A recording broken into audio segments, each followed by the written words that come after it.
भारत में इस समय इतनी ज़्यादा गर्मी पड़ रही है कि पूरा भारत इस गर्मी में बुरी तरह से झुलस रहा है। हर साल गर्मी की वजह से भारत को 140 बिलियन डॉलर का नुकसान होता है, जो इस साल बढ़कर और ज़्यादा हो जाएगा क्योंकि इस साल गर्मी और ज़्यादा पड़ रही है। यह भारत के जीडीपी का 5% है।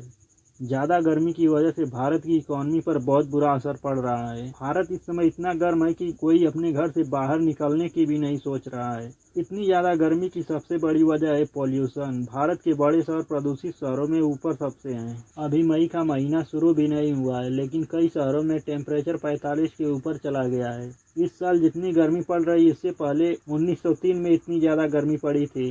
2023 146 सालों के बाद सबसे गर्म साल है। इतनी ज़्यादा गर्मी पड़ती है तो भारत पर इसका बहुत ही बुरा इम्पैक्ट पड़ता है, क्योंकि भारत के 75% लोग खुले धूप में काम करते हैं। आज भी भारत एक कृषि प्रधान देश है, लेकिन क्लाइमेट चेंज की वजह से भारत को बहुत ज़्यादा नुकसान हो रहा है। जब ज़्यादा गर्मी पड़ती है तो 4 सेक्टर में भारत को सबसे ज़्यादा नुकसान होता है। आइए इन सभी के ऊपर चर्चा करते हैं। नंबर 1 है एग्रीकल्चर। हम सब जानते हैं कि भारत की आधे से ज़्यादा आबादी केवल कृषि पर निर्भर रहती है, लेकिन क्लाइमेट चेंज की वजह से कभी सर्दी में बारिश हो जा रही है तो कभी बारिश में धूप खिली हुई है, और गर्मी तो इतनी ज़्यादा पड़ रही है कि फसलें पूरी तरीके से नष्ट हो जा रही हैं। क्लाइमेट चेंज की वजह से भारत के एग्रीकल्चर सेक्टर के प्रोडक्शन में बहुत ज़्यादा कमी आई है। ज़्यादा गर्मी की वजह से पिछले साल गेहूं की फसल में भारत को 110 मिलियन टन का नुकसान हुआ था, जो कि भारत के एग्रीकल्चर सेक्टर का 9% है।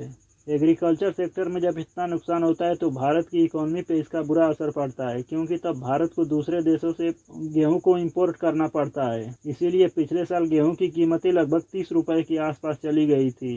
ज़्यादा गर्मी पड़ती है तो दूसरा इसका सबसे बड़ा इम्पैक्ट फार्मा सेक्टर पर पड़ता है।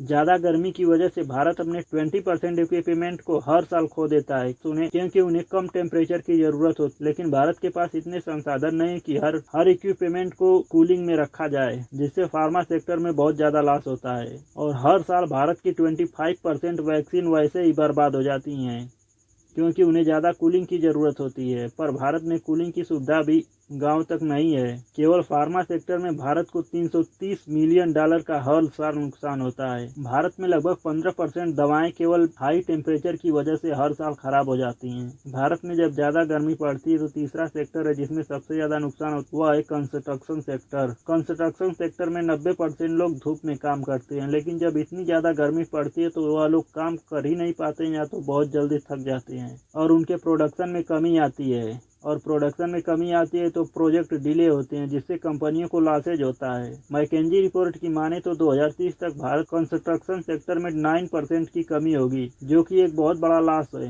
ज़्यादा गर्मी की वजह से चौथा जो सेक्टर है जिसमें सबसे ज़्यादा लॉस हुआ है बिजली।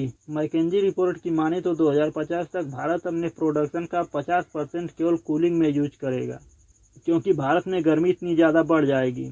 और जब बिजली इतनी ज़्यादा कूलिंग में यूज होगी तो तब सरकार के ऊपर इसका बहुत ही ज़्यादा बुरा इम्पैक्ट पड़ेगा। इससे भारत की इकोनॉमी पे बहुत ही बुरा असर पड़ेगा। मैकेंजी रिपोर्ट की माने तो 2030 तक भारत के 25 करोड़ लोग गर्मी की भीषण चपेट में आ जाएंगे। या तो उन्हें अपना घर छोड़ना होगा या तो कहीं दूसरी जगह शिफ्ट होना होगा। इस साल भारत में गर्मी इतनी प्रचंड फार्म में चल रही है कि हर कोई घर से बाहर निकल ही नहीं रहा है। इस वीडियो के माध्यम से हम उन सभी किसानों को शुक्रिया अदा करते हैं जो इतनी धूप में भी अपने खेतों में काम करते हैं और भारत के सभी लोगों का पेट भरते हैं, जो अपनी परवाह किए बिना पूरे देश का पेट भरते हैं। क्लाइमेट चेंज भारत के लिए सबसे बड़ी समस्या है। इतनी ज़्यादा गर्मी भारत की इकानमी को बहुत ज़्यादा कमज़ोर कर रही है। ये मोदी के 5 ट्रिलियन डॉलर की इकानमी को कभी पूरा करने ही नहीं देगी।